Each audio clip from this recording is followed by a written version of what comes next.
Bonjour chers élèves de CM1A, j'espère que vous allez bien aujourd'hui, que vous avez bien dormi et que vous avez passé une bonne journée hier. Aujourd'hui, mercredi 6 mai, nous nous retrouvons pour une nouvelle journée de classe à distance. Je vais vous expliquer le programme. Aujourd'hui, pas de cours en visioconférence, comme je vous l'ai expliqué au début de la semaine. Je fais passer des évaluations de mathématiques par petits groupes. Aujourd'hui, je fais passer à peu près 14 élèves, si tout le monde est au rendez-vous. Vérifiez bien dans vos boîtes de messagerie, demandez à vos parents de vérifier dans leur boîte de messagerie quel est le créneau horaire que je vous ai attribué.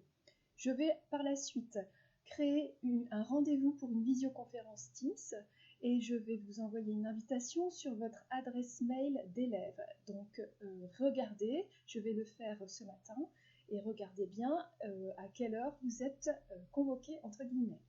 Très bien. Aujourd'hui, vous allez commencer par de la lecture. Vous allez lire la suite des aventures de Rosy Pink.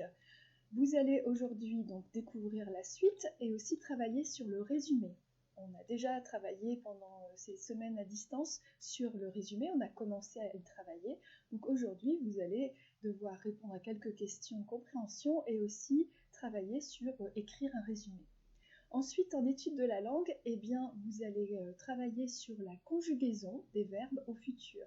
Donc, on continue à décortiquer les verbes et à essayer de comprendre comment se conjugue un verbe au futur aux différentes personnes. Vous allez avoir des textes à transposer, c'est-à-dire à transformer en changeant le sujet ou en changeant le temps. Faites bien tous les exercices et voilà, faites du mieux que vous pouvez. En mathématiques, en calcul mental, aujourd'hui, on va continuer l'entraînement à la technique de la division posée en ligne. Vous avez un exercice en ligne pour vous entraîner. Et puis aujourd'hui, dans la partie mathématique toujours, on travaille sur estimer le résultat d'une division. Je vous ai expliqué en détail comment on peut faire pour, avant de poser la division, estimer, c'est-à-dire réfléchir et calculer de tête, à peu près, approximativement, quel va être le résultat de la division. Alors, pourquoi faire ça? Pour pouvoir contrôler son résultat, le quotient, et pour pouvoir anticiper, c'est-à-dire savoir avant combien de chiffres vous allez pouvoir avoir au quotient. Cela vous permet de contrôler votre calcul et d'être plus efficace dans le calcul de la division posée. Donc lisez bien les explications, les leçons.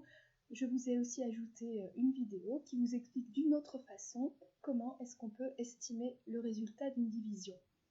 Donc, c'est la première fois que vous allez faire ça, donc pas de panique, accrochez-vous, faites l'effort de relire les leçons si vous n'avez pas compris du premier coup. Voilà, ça demande un petit effort, mais vous êtes capable de le faire.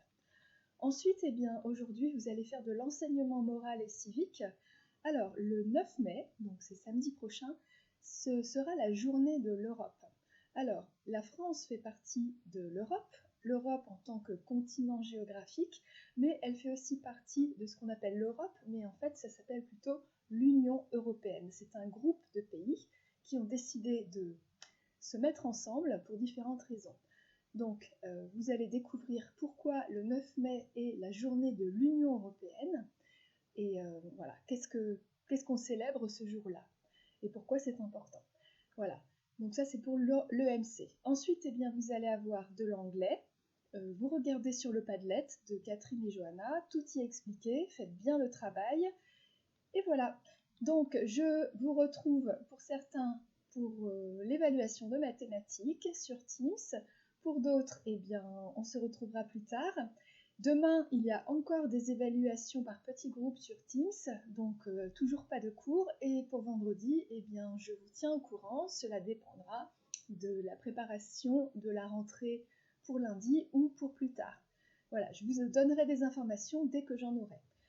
Voilà, travaillez bien, passez une bonne journée, envoyez-moi vos questions par mail si vous en avez. Et puis voilà, je vous souhaite une très bonne journée et je vous dis à bientôt.